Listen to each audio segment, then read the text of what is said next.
Hello guys, പുതിയൊരു വീഡിയോയിലേക്ക് എല്ലാവർക്കും സ്വാഗതം. ഇന്നൊരു അടിപൊളി വീഡിയോ ആയിട്ടാണ് വന്നിരിക്കുന്നത് കേട്ടോ. ഇന്ന് ഞാൻ എൻ്റെ കുറച്ച് കാര്യങ്ങൾ നിങ്ങളുമായിട്ട് ഷെയർ ചെയ്യാൻ പോവാണ്. അപ്പം കുറച്ച് നമ്മൾ ഫിഷിങ്ങിനൊക്കെ പോകുമ്പോൾ എപ്പോൾ എവിടെ ഫിഷിങ്ങിന് പോയാലും നമ്മുടെ കുറച്ച് സബ്സ്ക്രൈബേഴ്സ് അവിടെ കാണാറുണ്ട് കേട്ടോ. 1-2 പേരെങ്കിലും കാണാറുണ്ട്.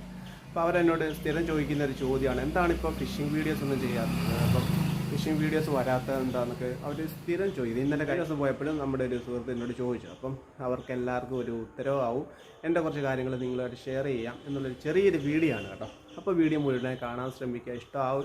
ഇഷ്ടമായില്ലെങ്കിൽ ഡിസ്ലൈക്ക് ചെയ്യാം കേട്ടോ. അപ്പം നേരെ വീഡിയോയിലോട്ട് പോകാം. കാര്യം എന്താണെന്ന് വെച്ചാൽ, ഇപ്പോൾ ഫിഷിംഗ് വീഡിയോസ് വരാത്തതിൻ്റെ മെയിൻ റീസൺ എന്താണെന്ന് വെച്ചാൽ, നമ്മൾ എൻ്റെ ഒരു ക്യാമറയുണ്ട്, GoPro 9 ആയിരുന്നു ക്യാമറ. അപ്പോൾ അതിനൊരു ചെറിയൊരു പ്രശ്നം പറ്റിയിട്ടുണ്ട്. കാരണം എന്താണെന്ന് വെച്ചാൽ, നമ്മളൊരു വീഡിയോ ഷൂട്ട് ചെയ്യാൻ തുടങ്ങി കഴിഞ്ഞാൽ ഒരു 15 മിനിറ്റ് ആകുമ്പോൾ ആ ക്യാമറ ഓട്ടോമാറ്റിക്കായിട്ട് ഷട്ട് ഡൗൺ ആയി പോകാം. പിന്നെ അത് ഓൺ ആകത്തില്ല. പിന്നെ നമ്മൾ സേവ് ചെയ്ത വീഡിയോ നമുക്ക് ഇററായിട്ടാണ് കിട്ടുന്നത്. അത് കറക്റ്റ് അതിൻ്റെ വിഷ്വൽസ് ഒന്നും കിട്ടാറില്ല. പിന്നെ ഞാൻ അതുകൊണ്ട് ക്യാമറ മാറ്റി വെച്ചിട്ട് മൊബൈലിലാണ് ഷൂട്ട് ചെയ്യുന്നത്.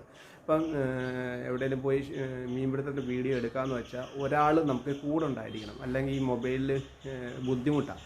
അതുകൊണ്ടാണ് ഞാൻ ഈ ഫിഷിംഗ് വീഡിയോസ് കൂടുതലായിട്ട് ഇപ്പോൾ വരാത്തത് കേട്ടോ. നമ്മുടെ ക്യാമറ റെഡിയാക്കാൻ കൊടുക്കാൻ പോവാണ്. ഫിഷിംഗ് വീഡിയോസ് ഇനി പുറകാലെ വരും. അപ്പോൾ അത് മാത്രമല്ല, വേറെ കുറച്ച് പരിപാടിയും കൂടെ എനിക്ക് അല്ലാതെ ഒരു കുറച്ച് പരിപാടിയുണ്ട്. ഒരു കിളിക്കൂടൊക്കെ ഇങ്ങനെ സെറ്റ് ചെയ്തിട്ട് അത് വീഡിയോ കണ്ടൻറ്റ് ക്രിയേറ്റ് ചെയ്യാമെന്ന് വിചാരിച്ചതാണ്. പക്ഷേ അത് ചീറ്റിപ്പോയി. കാരണം എന്താണെന്ന് വെച്ചാൽ, ഇപ്പം അത് ഇങ്ങോട്ട് ശരിയാകുന്നില്ല. അതുകൊണ്ട് അതിപ്പോൾ വലിയ വീഡിയോസ് ഒന്നും ചെയ്യാറില്ല. കാരണം എന്താണെന്ന് വെച്ചാൽ, ഇപ്പോൾ ഇതിലും വലിയ കിളിക്കൂടൊക്കെ വെച്ച് ആൾക്കാർ വീഡിയോ ചെയ്യുമ്പോഴാണ് ഈ ചെറിയ കിളിക്കൂടല്ലേ, അങ്ങനെ ആൾക്കാർ ചിന്തിക്കും. അതുകൊണ്ട് അത് ഞാനങ്ങ് ഒഴിവാക്കി. അപ്പം വേറെ കുറച്ച് പരിപാടി അവലിൻ്റെയൊക്കെ കൃഷി, ഇതൊരു വലിയൊരു കാര്യം കേട്ടോ. ഇങ്ങനെ നോക്കി നടത്തും. ഇന്ന് കുറച്ച് കായൊക്കെ പറിച്ചുകൊണ്ട് വെച്ചുകൊണ്ട് കാ പറിച്ചുകൊണ്ടിരിക്കുന്നതിൻ്റെ ഇടയ്ക്കാണ് വീഡിയോ ചെയ്തത്. പക്ഷേ 3 മൂട് തണ്ടുണ്ടായിട്ട് പോലും ഇതൊക്കെ കായ ഉണ്ടാകുന്നില്ല. എന്താണെന്നറിയത്തില്ല, കായ ഉണ്ടാകുന്നില്ല. പൂക്കുന്നുണ്ട്, താണ്ടേ പൂക്കുന്നുണ്ട്, അവിടെ എല്ലാം പൂക്കുന്നുണ്ട്. പക്ഷേ കായ അങ്ങോട്ടാകുന്നില്ല. ഇനി എന്തെങ്കിലും വളക്കൂടിൻ്റെ എന്തെങ്കിലും ഇഷ്യൂ ആണോ എന്തോ. അല്ലാതെ കഴിഞ്ഞ ദിവസം കിളിക്കൂടിൻ്റെ വീഡിയോ നിർത്താനുള്ള മെയിൻ കാര്യം എന്താണെന്ന് വെച്ചാൽ, കഴിഞ്ഞ ദിവസം ഞാൻ ഇതുകൂട്ടൊരു 2-3 ഫിഞ്ചിനെ മേടിച്ചുകൊണ്ട് ഇങ്ങോട്ട് വരുന്ന വഴിക്ക് എൻ്റെ വണ്ടിക്കൊരു ആക്സിഡൻ്റ് ഉണ്ടായി. എൻ്റെ വണ്ടിയിൽ നിന്ന് കാണിച്ചു തരാം. അതുകൊണ്ടേ ആ ഇരിക്കുന്നതാണ് എൻ്റെ വണ്ടി. അപ്പം ഇതിനൊരു ആക്സിഡൻ്റ് ഉണ്ടായി. ആക്സിഡൻ്റ് എന്ന് പറഞ്ഞാൽ ഇവനാണ് ഉണ്ടായത്. 1 വർഷമായി വണ്ടി എടുത്തിട്ട്. അപ്പം ലോങ് ഏതെങ്കിലും ഫിഷിങ്ങിനൊക്കെ പോകുമ്പോൾ നമ്മൾ ഇതാണ് ഉപയോഗിക്കുന്നത്. അല്ലാതെ നമ്മൾ സ്ഥിരം ഉപയോഗിക്കുന്ന വണ്ടി ഇതാണ് കേട്ടോ. ഇത് മൊത്തത്തിൽ ഓടി ഒരു പരുവായിരിക്കും കേട്ടോ.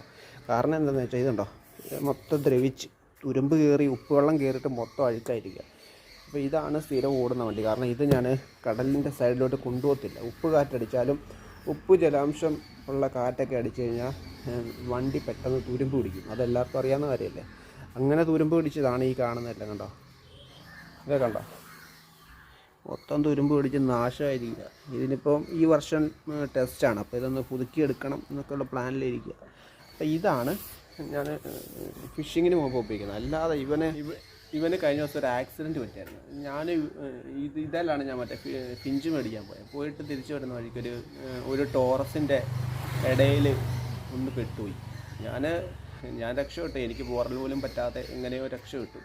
വണ്ടിക്ക് നല്ല രീതിയിൽ പറ്റി. വണ്ടിയുടെ ബാക്കിലെ അലോയ് ഉണ്ടല്ലോ, വണ്ടിയിൽ അലോയ് മൊത്തത്തിൽ, ഇതിൻ്റെ അലോയ് എന്നാണ് ഇത്രയും ഭാഗം മൊത്തത്തിൽ അങ്ങ് പൊട്ടിപ്പോയി. പിന്നെ അതിൻ്റെ ഡിസ്കും ബെൻഡായിപ്പോയി. ഈ ഡിസ്കും അങ്ങ് ബെൻഡായിപ്പോയായിരുന്നു. അപ്പോൾ ഇത് സർവീസൊക്കെ കഴിഞ്ഞിട്ട് ഇറങ്ങിയിട്ടൊരു 3-4 ദിവസമായിട്ടുള്ളൂ കേട്ടോ. അപ്പോൾ ഇതിൻ്റെ ഒരു ഫോട്ടോ ഞാൻ കണ്ട ഈ മൂലയ്ക്ക് കാണിച്ചേക്കാം, നിങ്ങൾ നോക്കുക. അത് പൊട്ടിപ്പോയ ഭാഗം. അപ്പോൾ ഇതൊക്കെയാണ് ഇതിൻ്റെ പ്രശ്നം. അതുകൊണ്ട് ഫിഞ്ചിൻ്റെ വീഡിയോ അവിടെ വെച്ച് അങ്ങ് സ്റ്റോപ്പ് ചെയ്ത്, പിന്നെ ഇനി എടുക്കുന്നില്ലെന്ന് വിചാരിച്ചു. ഇനി എന്തെങ്കിലും ചെറിയ റീൽസ് വല്ലതും ഉണ്ടെങ്കിൽ എടുക്കാം. അതിനെപ്പറ്റിയുള്ള വീഡിയോസ് വേണമെങ്കിൽ ഒന്ന് കമൻറ്റ് ചെയ്യുകയാണെങ്കിൽ ഞാൻ ചെയ്യാൻ കേട്ടോ. പിന്നെ നമ്മുടെ വീടെന്ന് പറയുന്നത് റോഡ് സൈഡാണ്. അതുകൊണ്ട് ഒരു ആന വരുന്നുണ്ടല്ലോ. നമ്മുടെ തൊട്ടടുത്തൊരു അമ്പലത്തിൽ ഉത്സവം നടക്കുന്നുണ്ട്. തൊട്ടടുത്തെന്ന് പറഞ്ഞാൽ പ്രശസ്തമായിട്ടുള്ളൊരു ടെമ്പിളാണ് നമ്മുടെ ഈവൂർ ശ്രീകൃഷ്ണസ്വാമി ക്ഷേത്രം. അപ്പം അവിടെ ഉത്സവം നടന്നുകൊണ്ടിരിക്കുക. അപ്പോൾ അവിടത്തേക്കുള്ള ആന വന്നിട്ടുണ്ട്.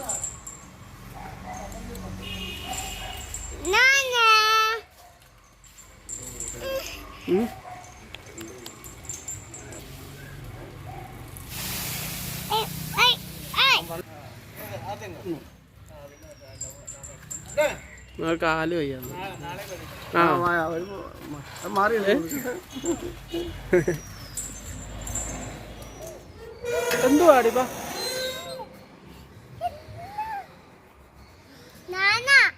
ആ ഞാനാ. അപ്പോൾ ഗൈസ്, ഇതുകൂട്ടൊരു വീഡിയോ ചെയ്യണമെന്ന് വിചാരിക്കാനുള്ള മെയിൻ കാര്യം, കഴിഞ്ഞ ദിവസം ഫിഷിങ്ങിന് പോയപ്പോൾ നമ്മുടെ സുഹൃത്ത് ചോദിച്ചതിൻ്റെ ആ ചോദ്യമാണ് കേട്ടോ. വീഡിയോസ് ഒന്നും കാര്യമായിട്ട് വരാറില്ലല്ലോ എന്നുള്ള ചോദ്യത്തിൻ്റെ പേരിലാണ് ഇങ്ങനൊരു വീഡിയോ ചെയ്തത് കേട്ടോ. അപ്പോൾ ഈ വീഡിയോ ഇവിടെ ഞാൻ വൈൻഡപ്പ് ചെയ്യാണ്. ഇനി ഇതുകൂട്ടത്തെ വീഡിയോസൊക്കെ നമ്മുടെ ചാനലിൽ വരും. അപ്പോൾ ചാനൽ ഏതായാലും സ്റ്റോപ്പ് ചെയ്യാൻ ഞാൻ ആഗ്രഹിക്കുന്നില്ല. ഒത്തിരി തടസ്സങ്ങളുണ്ടായിട്ടും ഈ ചെറിയ ചെറിയ വീഡിയോസൊക്കെ ചെയ്ത് മുമ്പോട്ട് പോയിക്കൊണ്ടിരിക്കുക. അത് ആ യൂട്യൂബ് എന്നുള്ളൊരു അതിയായ ആഗ്രഹത്തിൻ്റെ പേരിൽ മുമ്പോട്ട് പോകാം കേട്ടോ. അപ്പം നല്ലൊരു വീഡിയോ ആയിട്ട് അടുത്ത പ്രാവശ്യം വരാം. അതുവരെ ബൈ.